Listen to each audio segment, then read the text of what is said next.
Now let's perform a clear setup of our Apple iPhone 16 Pro or 16 Pro Max. We switch on the device with the power button on the right side. This button, not the camera button, it's this button. If you see that screen here, you can start with the setup process. We swipe up to open to start the setup process. Now we can choose our language we like to speak.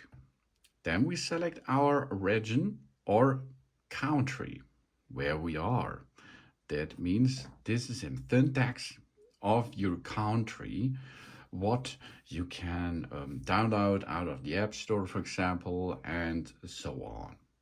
Now we can make an appearance. We choose how we would like the text and the icons to look on our iPhone. Default, or we go to medium, you see the size is changing, or large. You choose what you prefer. Now we can make a quick start. We bring our current iPhone or iPad near this iPhone to sign in and set up. If you have that, of course, you can make a quick start, but we are going to set up without another device. Now we've written and spoken language choose. Keyboard is English and the emojis and so on. We can make a customized settings, for example, UK for English, German, keyboard, emoji and so on. We can make a dictionary in different languages if we need that. And we now choose a Wi-Fi network. Because this phone has to be make a call, not a phone call, an information. This phone has to be gives the information, hey, here I am and I like to perform a nice setup with the service of Apple. We choose now the Wi-Fi network, which is our, and we enter the password to that to enter into the Wi-Fi network because it is good to enter to the Wi-Fi network because then we have entered to the internet, and the internet we will need to unlock the phone. So enter now your Wi-Fi network password, ask your admin, or look beyond underneath your router. Now we join the Wi-Fi network, and if we joined the network, it will be continue. Then maybe it takes a minute to activate our phone, and after this process, we can go on with the setup process again. Now you can see that's an information about data and privacy. This icon, okay? This icon appears when an Apple feature asks to use our personal information. We can learn more or continue. Now we set up our iPhone. We can set up this phone for ourselves or for a child in our family. Child accounts can be created by parents or legal guardian for children aged 15 years and younger. We're going to set up for ourselves. The next step is the iPhone can recognize the unique three-dimensional feature of our face to unlock automatically. It uses Apple Pay, make purchases to subscribe to services from Apple and so on. Okay, we should do this because the other style, like a number, is not so good. Okay, now first we position our face in the camera frame. Then we move our head in a circle to show all angles of our face. And here we are. Let's start and rotate. Rotation first done. Now we can choose. Are we using a Face ID with a mask? Yes or no? We won't need to wear a mask during the setup, of course. We can set up later in settings if we like that. So now we position the face again. And now the phone, the LiDAR scanner, is looking closer to my eye section. Now it shows us that we are wearing glasses. So we have to remove our glasses and start again. Without glasses. Okay, let's perform now. Rotate, and job's done. Here we are. Good job. So Face ID is now set up. We can add different pairs to glasses to use with Face ID and mask in the settings if we need that. Now we have to create an iPhone passcode. The Face ID provides convenient and secure access to recognizing our face. Occasionally, this passcode will be required for validation, maybe if you reboot the system. You will get a better, of course. This is not an easy, that is an easy passcode, so use anyway here in that case. We have to enter again, and now we can go to continue. Transfer your apps and datas. We get our existing apps and information like photos, notes, and reminders onto our new device from iCloud backup, from another iPhone, from Mac or personal computer, from an Android system, or we don't transfer anything. Let's perform this without transform anything. Now we need an Apple account. An Apple account is for free. We sign in with an email or a phone number to use the iCloud, the App Store, and other Apple devices and services. If you have no Apple ID, you can push here forgot password or don't have an account to create an account. And the Apple account is not the same password or passcode as we did before to unlock the Face ID. The Apple ID is the enter key into the Apple world. So create it, it's for free. And this Apple ID you can use on all your other Apple devices, like an iPad and so on. After you sign in into your Apple account with that new iPhone, you have to sign and agree the terms and conditions. Read them carefully. Then we are going to sign in into the device, into the network by using the internet. And if you have already data paired with your account, this will be transported in this process. If you have another iPhone, for example, you have to enter this to unlock this phone.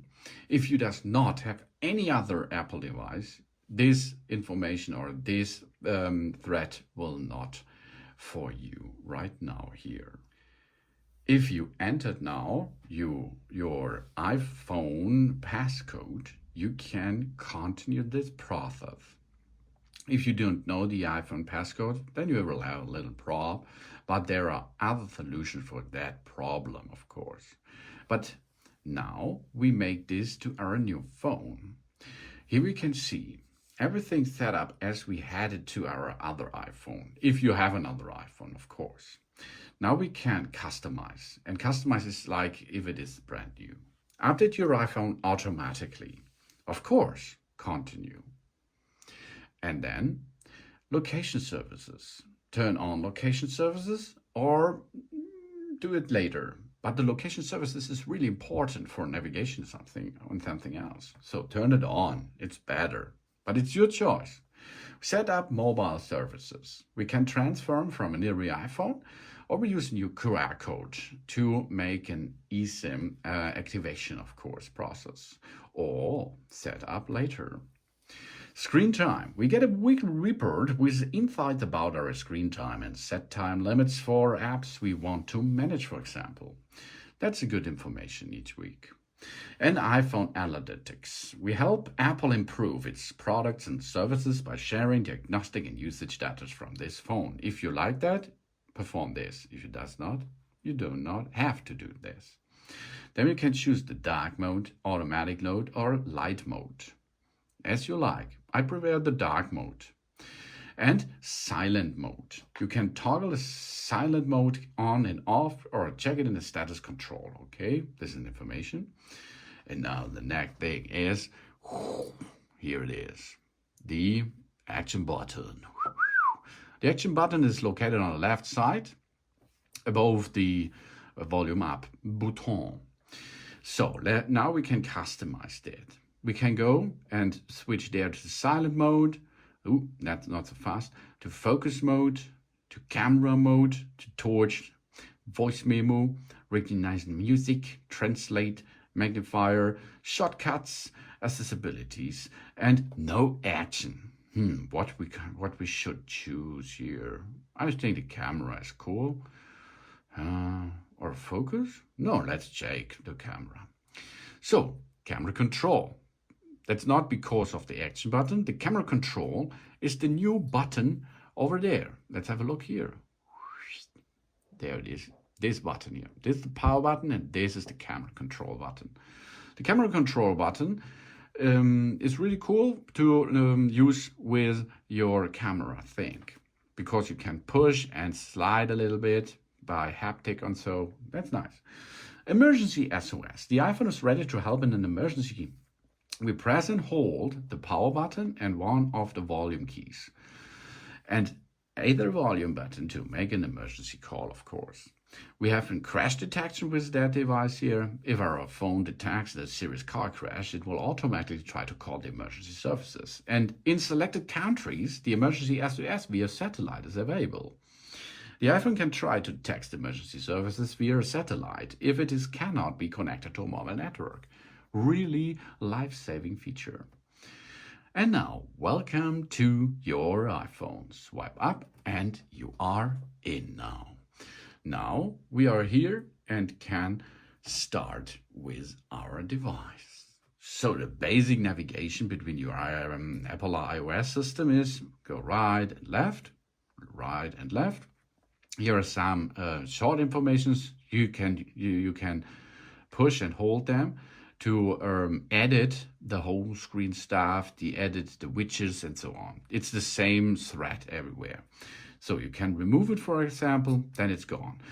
You push and can edit or get new customized, add the widgets, for example, here like clocks and so on, add it there, for example. Then you can, of course, take this to another place, maybe here, for example. You can remove it over there. You can take it, sort it and go over here, for example, go here, go to the next side over there. That's as you like. And you can delete an app or remove it from home screen. Okay, delete means delete, complete. It's gone, but you can get it back out of the App Store. This is the App Store here. Or you can make remove from the home screen. Okay, so if you're done with that, ready. And then if you go to the right side, you are here in the library. And in the library, there will be the deleted apps from the home screen already there as an icon. What I did deleted was the wallet over here. There's the wallet. Okay, you see it's already there by only in the library. So otherwise you can get it back out of the App Store. If you swipe from the upside down, it will lock your phone, lock screen, and the notifications will be shown. Right edge corner, go down and you can go to search, for example. Here we are. This is the short setup thing here. You can adjust here the volume and go to different stuff. And you can edit this, of course. Switch on the light, for example, and so on. And you can operate your iTunes. And here are the Wi-Fi stuff. So, and if you go back to the home screen, it's really easy. Let's start some apps here, for example, and you can see here, it is easy to go back. Now you start something, go back, job's done. But they're already running the background, so go in the middle and then you can swipe between them. And you can really shut down them, for example. So here, shut down, shut down, shut down. Then you have here, that is a smartphone and you can make a call. This is the call. This is the internet. This is the messengers. This is the iTunes. And a lot of other apps are available. Here you can choose the camera, for example. And then you can make different kinds of cameras using. That means here, the back cameras and the front cameras, for example. You can make videos, photos, portraits, cinematic style, slow motion, time lapse, panorama, special panorama I told you before. And of course, you can enter to your photos, for example. You can check your health status if you have an Apple Watch, for example. And here's the new camera button. If you push there, the camera will already on, and then you can make, with another click, you can make a photo, for example. And on the left side, the action button will gives you another option as you added before. In my case, it was the photo 2. So here, once there's nothing happen, but I push and hold, it will be do the performance what you entered before. And there are a lot of other stuff, of course. Volume up here, over there's volume up, volume down. Here on the bottom side, you can reload it by using USB-C. And of course, here's the power button to switch off. To unlock it, go with your face in the near of this area, and then you're back in business. So you can navigate a little bit with your iOS system, but there are a lot of really exciting stuff available with this Apple iPhone 16 Pro or Pro Max. Thanks for watching. Please subscribe me and give me a positive feedback, and I hope to see you again on my channel soon.